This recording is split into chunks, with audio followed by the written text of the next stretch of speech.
everyone, welcome back to our fourth and final video demo in our 4-week series, Phyto Foods Made Simple. Now, if you're not participating in the weekly interactive telecast, then you're missing 95% of the action because that's where most of the recipes, tools, tips, and strategies are being discussed. And more importantly, that's where most of the benefit is realized, because whether you're trying to lose weight, body fat, lower cholesterol, lower blood pressure, whether you want to increase or improve your athletic performance or just get lean and fit, experts agree you need to get more plant food into your diet, or what we call phyto foods, and we teach you how to do that.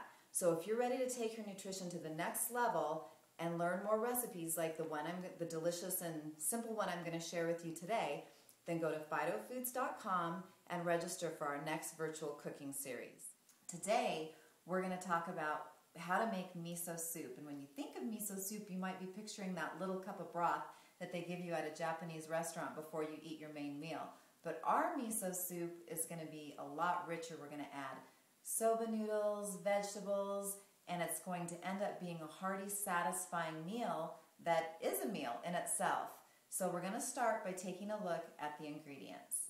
So here are all the vegetables that we're going to be adding to our miso soup. You'll see some scallion, which I still need to slice, baby spinach, some shiitake mushrooms, which are the spongy, chewy kind of mushrooms. They have the most unique texture of any mushroom, and you have to kind of develop a taste for it, but I love it with Japanese food.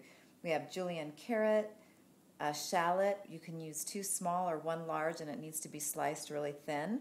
Some broccoli tops, and then our Japanese soba noodles, which are made from buckwheat, although even though it's got wheat in the name, it's actually not wheat and there's no gluten in it. So if you get 100% soba noodles, they're gluten-free. But if you have a sensitivity to gluten, you need to make sure you're getting 100% buckwheat noodles, because most of the brands are going to be a combination of buckwheat and wheat. So let's see, we also have our tamari sauce, and you need to make sure that you would use shoyu, the Japanese shoyu, in a tamari sauce as opposed to an American soy sauce, which is, again, a lot of wheat, a lot of filler, a lot of chemicals added to it. So we want the more natural, 100% organic soy. It's got a smoother taste and, of course, is much healthier. And then we also have the Japanese miso, the miso paste. And this is, of course, what makes the miso soup the miso soup. This is a mellow white miso, and it comes in a little tub, and as you can see, it's got a little ad here that shows us that miso soup is actually linked with up to 50% reduced risk of breast cancer.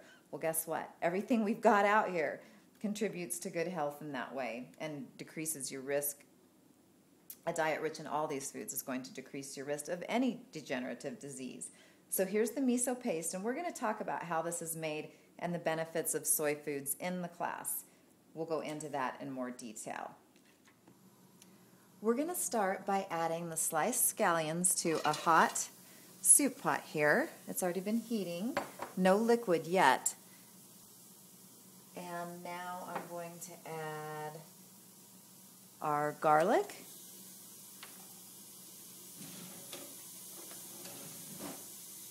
And before I even add any liquid, I'm just going to get these heated up and sweating a little bit. They're going to make some of their own liquid. And then I'm going to add just a little bit of, this is the tamari sauce diluted with water. I'm going to use that as my sautéing liquid.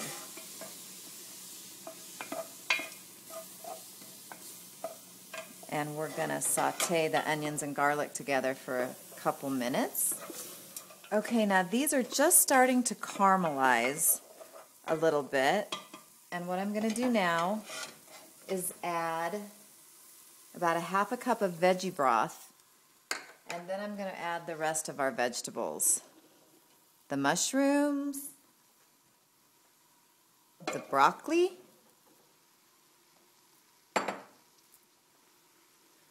and the carrots. I'm going to wait on the spinach and the scallions. So I'm going to stir these all up together and let these vegetables saute together a little bit. These have been simmering together for just a few minutes. I'm sauteing them just enough to mix the flavor a little bit before we add our water. Now I'm going to add quite a bit of water here. 8 cups.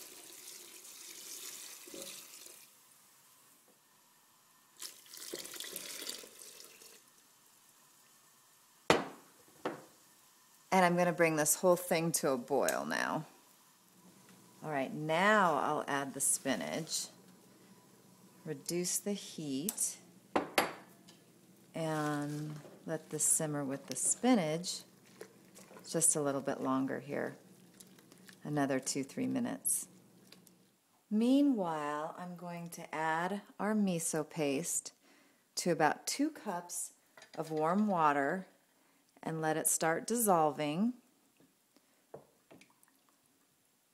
going to mix this up in the warm water, and it's going to dissolve before we add it to the soup. This is where all the rich flavor is going to come from, what makes miso soup taste so good. Now I'm going to add the dissolved miso to our soup, mostly dissolved. And you'll see how it goes from a clear broth to a rich, milky type broth.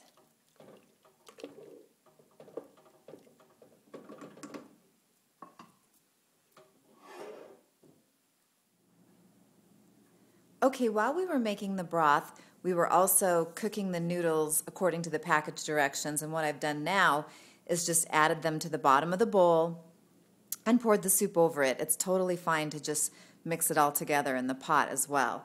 I'm going to just add a few scallions and a little bit of dried seaweed. This seaweed happens to be wasabi flavored, so that should add a nice little garnish to our miso soup. Completely optional, of course. And there we go. No added fat, nothing whatsoever refined, and very rich in super nutrient-dense plant foods. Okay, thank you so much for joining us today. Don't forget to tune in to the live telecast for more delicious, healthful soy recipes, including lettuce wraps with pineapple chili sauce and Thai curry soup. See you then, and in the meantime, eat lots of plant food.